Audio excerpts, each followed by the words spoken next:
Welcome to Huzaifapedia, where book reviews, general awareness, and health, safety, and environment insights come together.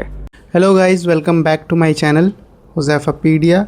और आज हम बात करने वाले हैं कि हमें कई बार जब हम नई चीज़ें सीख रहे होते हैं तो हमें क्यों ऐसा लगता है कि वो भारी है, और जो हम ऑलरेडी कर रहे होते हैं तो हमारे लिए आसान क्यों हो जाता है।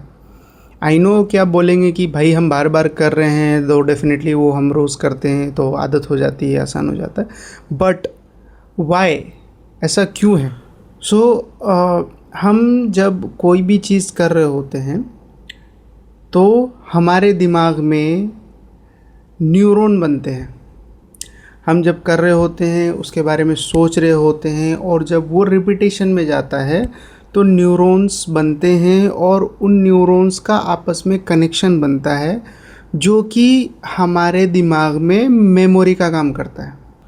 अब ये मेमोरी, जितनी ज़्यादा आप कोई चीज़ रिपीट करोगे, ये न्यूरॉन्स और उसके पाथवे उतने ज़्यादा स्ट्रॉन्ग होंगे, और वो चीज़ आपके दिमाग में उतने ज़्यादा दिन तक रहेगी, और वो चीज़ उतनी ही ज़्यादा आपके लिए आसान होती जाएगी। तो ये रीज़न है कि जब हम कोई भी काम कर रहे होते हैं, कोई भी नया चीज़ हम जब कर रहे होते हैं तो उसमें दो चीज़ें काम करती हैं। एक तो हमारा दिमाग काम कर रहा होता है, जहाँ पे हम हमारा थॉट प्रोसेस काम करता है, प्लस में हमारी मेमोरी काम करती है, प्लस में एक इंस्टेंट मैसेज जाता है बॉडी पार्ट्स को, जो बॉडी पार्ट्स उस एक्टिविटी को करने में इन्वॉल्व होते हैं। हमारी जो बॉडी पार्ट्स हैं उनमें भी एक तरह की मेमोरी होती है जब हम कोई भी काम कर रहे होते हैं। अब मैं इसका एग्जांपल दे के बताता हूँ। फर्स्ट टाइम आपने जब बाइक चलाना शुरू किया होगा, ठीक है, तो आपको इस बात का आइडिया नहीं होगा कि आपको क्लच या एक्सेलरेटर कितना छोड़ना है, क्लच कितना छोड़ना है, एक्सेलरेटर कितना लेना है कि बाइक आगे बढ़ेगी। आपकी ना ही मसल मेमोरी को उसका आइडिया होता है, ना ही आपके माइंड को उसका आइडिया होता है। और फिर वही आप जब बार बार करते हो, आपको फिर बाद में पता चलता है कि अच्छा इतने पे मेरी इतनी की स्पीड चलेगी, बाइक इतनी स्पीड में चलेगी। उसके बाद आप फिर उस चीज़ को रिपीटेटिव मोड में लेते हो, और फिर वो क्या होता है, एक टाइम में आपको वो थॉट प्रोसेस करने की ज़रूरत ही नहीं पड़ती है, क्योंकि यहाँ पे आपके न्यूरॉन्स बन चुके होते हैं, पाथवेज बन चुके होते हैं, मसल मेमोरीज बन चुकी होती है। आपको बस कैलकुलेशन करना होता है कि अच्छा ठीक है, कोई सामने बंदा है और इतनी दूरी पे है, ऑटोमेटिकली आपके पैर और हाथ, ब्रेक्स, क्लच, सारी चीज़ें काम करने लगती हैं। तो खैर, आज हम मसल्स मेमोरी पे ज़्यादा बात नहीं करेंगे, हम स्पेशली आज बात करेंगे न्यूरॉन्स पे। एक और एग्जांपल देता हूँ मैं, न्यूरॉन्स किस तरह के होते हैं। फॉर एग्जांपल, आपने कोई हरी भरी घास अगर देखी होगी, बहुत ज़्यादा हरी भरी घास, और कोई एक ऐसा एरिया देखा होगा जहाँ से लोगों का आना जाना बहुत ज़्यादा होता है।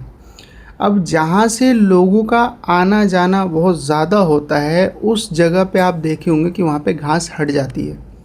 चारों तरफ आपको ग्रीनरी, हरा घास दिखाई देगा, लेकिन जिस स्पेसिफिक जगह से अक्सर लोगों का या ज़्यादातर लोगों का आना जाना होता है, वहाँ से घास हट जाती है।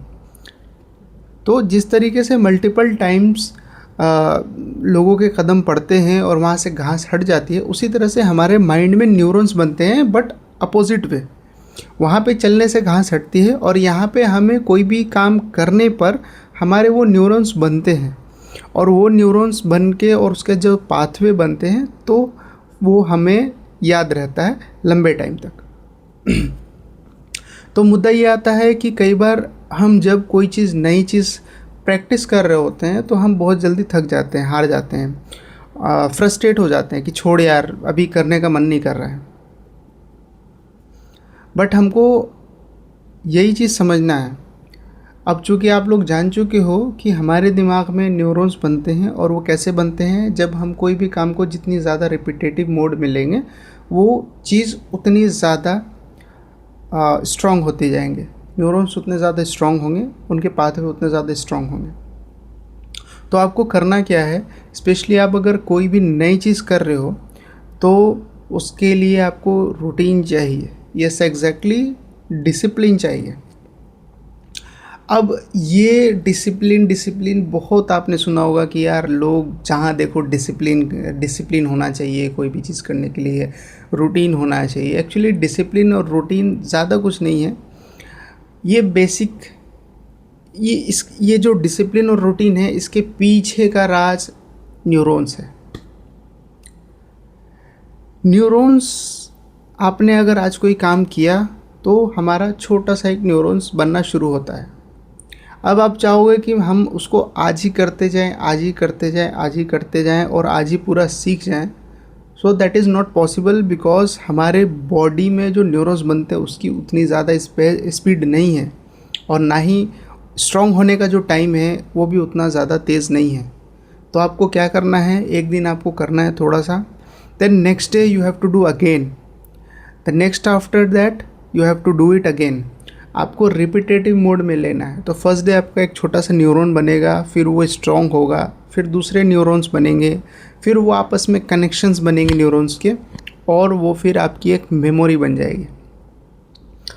और यहीं पे लोग जो बोलते हैं डिसिप्लिन, तो एक यही है राज कि आपने बहुत सारी चीज़ों में देखा होगा, लोग बोलते हैं कोई भी काम भारी नहीं होता है, कोई भी काम मुश्किल नहीं होता है, आपको बस डिसिप्लिन चाहिए। So this is the reason behind that. अब आप समझ गए होंगे कि डिसिप्लिन और ये रोज़ करना है, डिसिप्लिन में रहना है, रह के करना है, क्यों लोग बोलते हैं। अब यहाँ पे बात आती है कि डिसिप्लिन में किस तरीके से लोग कई बार समझते हैं कि भाई एकदम टाइम फिक्स कर दिया, शाम को 4 बजे करना है तो 4 बजे करना है। ऐसा नहीं है। डिसिप्लिन का मतलब आप वो चीज़ रोज़ बेसिस पे आपको करना है, या फिर फिक्स करके आप आधा घंटा डेली कर सकते हैं, 1 घंटा, आपका जो भी है, जितना भी आप कर सकते हैं वो करना है। इसका मतलब ये भी नहीं होता है कि आपको एक दिन छूट गया तो आप उसको छोड़ दो, ये बोल के कि भाई एक दिन छूट गया डिसिप्लिन मेरी टूट गई। नहीं, डिसिप्लिन का मतलब ही यही होता है कि ठीक है आप कर रहे हो, एक दिन किसी वजह से छूट गया, कुछ इमरजेंसी आ गई, बहुत ज़्यादा कुछ परेशानी आ गई लाइफ में, कुछ दूसरे काम की वजह से आप बिज़ी हो गए, छूट गया, आप नेक्स्ट डे उसको फिर से स्टार्ट करो। अब यहाँ पे होता क्या है, आपके न्यूरॉन्स कंटिन्यूसली बन रहे होते हैं, ठीक है। अगर आपने छोड़ दिया तो न्यूरॉन्स गायब भी होते हैं। हमारी जो मेमोरी है वो, उसका राज भी यही है। कई बार हम, आपको याद होगा कि हम बहुत सारी चीज़ें बहुत दिनों तक याद रहती है, और वो फिर दिन पे दिन स्ट्रॉन्ग बनती जाती है। उसके पीछे भी रीज़न ये होता है कि हम कोई एक मेमोरी मेरे दिमाग में है, वो मेरे लिए अच्छी मेमोरी है या वो मेरे लिए बहुत बुरी मेमोरी है। 2 तरह की मेमोरी हो सकती है। अब कुछ लोग अच्छी मेमोरी को बार बार बैठ के थोड़ा सा पीछे जाके अच्छी मेमोरी को याद करते, तो उनके लिए वो अच्छी मेमोरी रहती है। कुछ लोग बुरी मेमोरी को याद करते, तो उनके लिए वो बुरी यादगार चीज़ें दिमाग में रहती हैं, और वो टाइम टू टाइम जितनी बार वो उसको याद करते हैं, चाहे वो अच्छे चीज़ों को याद करें या बुरी चीज़ों को याद करें, वो न्यूरॉन्स दिमाग में रह जाते हैं। जो चीज़ रिपीट होना बंद हो जाती है, बहुत लंबे टाइम तक रिपीट नहीं होती है, वो न्यूरॉन्स हमारे दिमाग से गायब होने लगते हैं, और जिसके वजह से जो भी चीज़ें होती हैं हम भूलते जाते हैं। तो मोटा मोटी आप समझ गए होंगे कि आपको कोई भी नई चीज़ कैसे करनी है। दूसरा, आप आगे लाइफ में, फ्यूचर में अपने को खुश रखना चाहते हो, और तो क्या करना है। जी हाँ, ये बहुत छोटा सा पॉइंट है और बहुत बड़ा इम्पैक्ट वाली चीज़ है। अगर आप डेफिनेटली कोई बुरी मेमोरी को कंटिन्यूसली हमेशा 1 महीने या 2 महीने या 3 महीने पे बैठते हो, उदास होते हो और फिर उसको सोचते हो, तो डेफिनेटली वो आपके दिमाग में रहेगा। और वहीं पे आप अगर कोई अच्छी यादगार चीज़ें हुई हैं, कोई खुशियों का पल रहा है, उसको आप बैठते हो खुशी में और उसको याद करते हो, तो डेफिनेटली वो आपके आगे टाइम में रहेगा। तो ये भी आप पे डिपेंड करता है कि आप किस तरह की मेमोरी रखते हो, और वही मेमोरी आपके साथ आगे तक रहेगी। तो इस वीडियो से मेरा मुद्दा तो एक ही था बनाने का, बट यहाँ पे 2 पॉइंट निकल के आते हैं। एक तो आप किसी भी नए काम को कैसे मास्टरी कर सकते हो, दैट इज़ द 1 पॉइंट। आपको डिसिप्लिन करना है, डिसिप्लिन में रहना है, दैट मीन्स आपको करना है वो चीज़ रिपीटेटिव मोड में। ज़रूरी नहीं है कि आप फर्स्ट डे ही पूरी तरह से, नहीं, थोड़ा थोड़ा आपको धीरे धीरे टाइमिंग बढ़ाना है, धीरे धीरे इन्वॉल्वमेंट बढ़ाना है, ताकि आपकी बॉडी को टाइम मिले न्यूरॉन्स स्ट्रॉन्गर और स्ट्रॉन्गर बनाने के लिए, उनके पाथवेज स्ट्रॉन्गर बनाने के लिए। That was the 1 point. Another point, आप जिस तरह की मेमोरी को याद रखोगे, रिपीटेड मोड में लोगे, वो न्यूरॉन्स रहेंगे और वो फ्यूचर में आपके लिए हमेशा एक यादगार बन के रहेगा, वो दिमाग में रहेगा और जो दिमाग में रहेगा वो बार बार याद आएगा।